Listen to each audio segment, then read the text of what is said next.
बानरों का सरदार।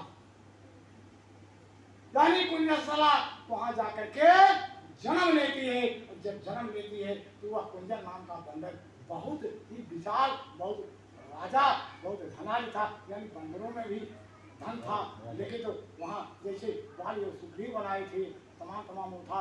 लेकिन जिस समय वहां जाकर के वह कुंजस्थला बंदरी के रूप में जन्म ली, उसी समय ब्रह्मा को ज्ञान हुआ। ब्रह्मा सारे देवताओं को आदेश दिए कि सभी जाकर के वहां महाराज के यहाँ पहुंचो। आज वहां बहुत सुंदर दिव्य कन्या जन्म। सारे देवता आ गए, उत्सव मनाया जाने लगा, क्योंकि ब्रह्मा बता दिए कि ऐसी यह जब संज्ञान होगी, इसकी शादी कहाँ होगी मैं बताऊंगा। इसके बाद एक इसके गर्भ से ऐसा लाल पैदा होगा जो तीनों लोक में उजाला करेगा। बोलिए हर हर।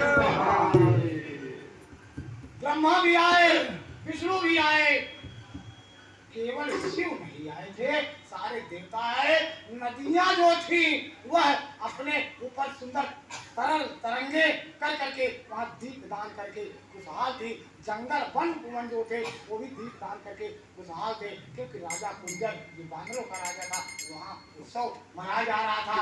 एक दिव्य कन्या का जन्म हुआ था, फूल बरसाए जा रहे थे। समय आया, वह कन्या 6 वर्ष की हुई, जा करके उसको ज्ञान हुआ कि सारे देवता आए लेकिन शिव नहीं है। तो जा करके ओम नमः शिवाय का जाप करने लगी जंगल में। उसके पिता कुंजर अंदर रोकते रहे, बोले नहीं, वो किस अभिमान में नहीं आए। आज मैं उनसे पूछूंगी, तपस्या करके बुला करके पूछूंगी किस लिए नहीं हमारे उत्सव में, हमारे जन्म में आए। तपस्या करने लगी।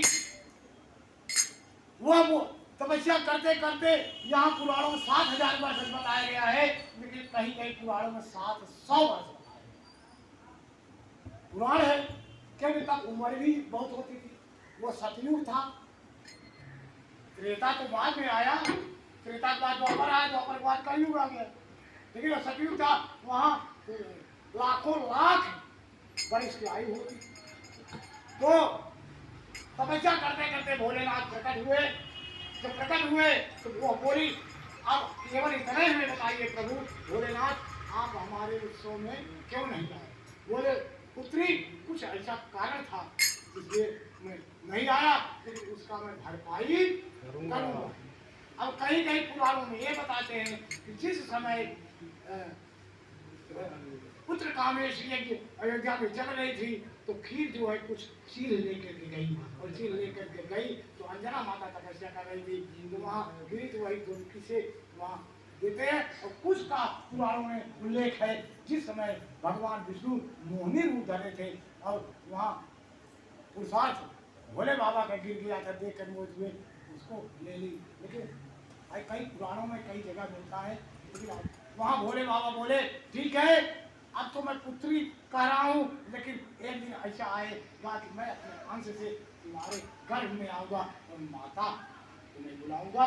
मैं आशीर्वाद दिए, और देने के बाद तो जब संज्ञान हो गई अंजनी, तो कुंजर महाराज के जात ही जात में शादी होगी। बंदरी थी, केवल समय आगे पर मानवी सी रूप रखती थी। रात में वो केसरी बंदर थे, बहुत महान थे, वीर योद्धा थे, दूसरे पर्वत पर निवास करते थे, उनके साथ शादी तय हो गई। केसरी के साथ शादी हुई। केसरी के मित्र थे पवन देव, और केसरी बोले मैं तो बलवान हूँ, लेकिन मेरी इच्छा है मुझसे बड़ा बलवान योद्धा हमारे पुत्र के रूप में पैदा हो। बोलिए हरा हर महादेव। तब पवन देव श्रृंगार कर रही थी अंजना, शादी हो गई थी। पवन देव एक झोंका लेकर के आए, आंचल उड़ गया, पतिव्रता धर्म खत्म हो गया। उसी समय अंजना बोली, अरे पवन देव दुष्ट, रुक जाओ, मैं तुम्हें श्राप देती हूँ। पवन देव हाथ जोड़े, बोले मैं नहीं, तुम्हारे पति की आज्ञा थी कि मेरा जैसा पवन पुत्र हो, ऐसा बलवान हो, इसलिए मैं तुम्हारा केवल आंचल उड़ाया हूँ, तुम्हारा सतीत्व नहीं नष्ट किया हूँ, लेकिन मेरी छाया तुम्हारे गर्भ में जो बच्चा पल रहा है उसके अंदर चली गई। वहाँ जब चली गई तो समय आया बाल समय रविभक्ष लिए तब तीनों लोग अयोध्या यानी संत बलवंत हनुमंतलाल जी आए। ऐसी माता की जरूरत है, ऐसे पुत्र की जरूरत है।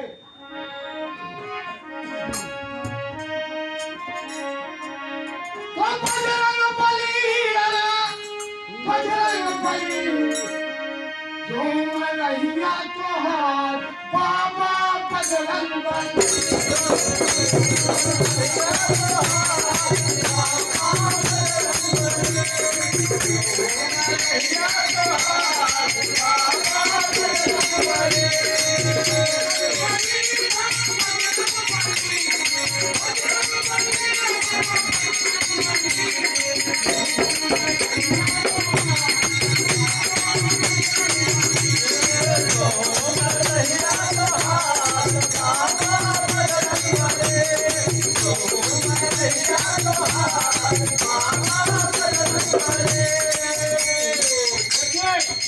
ऐसे संत बलवंत हनुमंतलाल जैसे लाल को आज इस धरती पर जरूरत है। और ऐसी माता अंजनी जो ऐसे लाल को जन्म दी, उस माता की जरूरत है। तभी यहाँ पापाचार, अत्याचार, अपराध और कुकर्म बंद होगा, अन्यथा बंद होने वाला नहीं है। बोलिए हर हर महादेव। तथा ध्यान से सुनिए, ये सब मैं माताओं के लिए कह रहा हूँ। ऐसी माता होना चाहिए और माता घास फूस ऐसे आलतू फालतू बच्चे को न जन्म दें, ऐसे लाल को जन्म दें, तब यह जीवन उनका सार्थक होगा और देश भी। बाबा योगी मोदी जैसे ना। अब आइए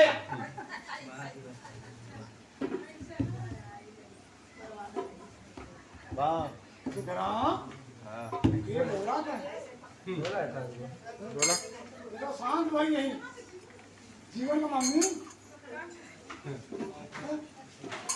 बोलिए हर हर महादेव। अब देखिए वह संत रो करके कहता है और अभी माता की जरूरत है। कौन माता है? बाबा वो तो मैं अंजलि की बात ही बताता, लेकिन यादव जी बोल दिया अंजलि के नाम, तो अंजलि को वाह। अब आइए अगली माता की क्या जरूरत है इस धरती पर, तो उसके लाल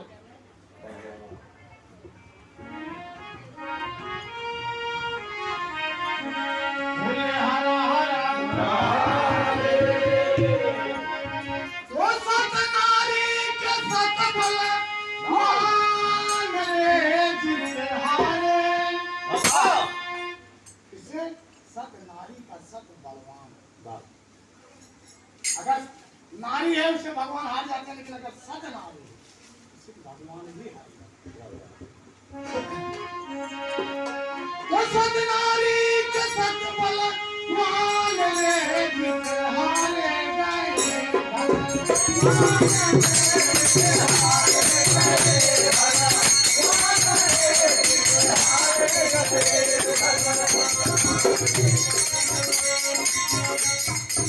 वो नारी कौन थी? देखिए तथा ध्यान से सुनिए। वाह। सतनारी थी, ऐसी नारी जरूर है। एक दिन ब्रह्मा ने लक्ष्मी जी हाँ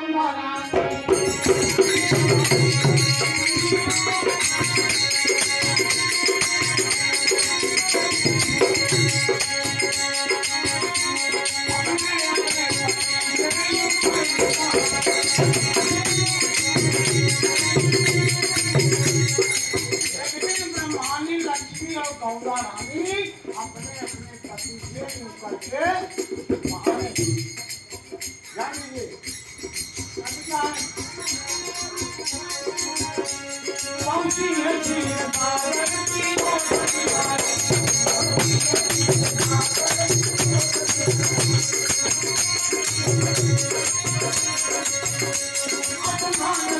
अपमान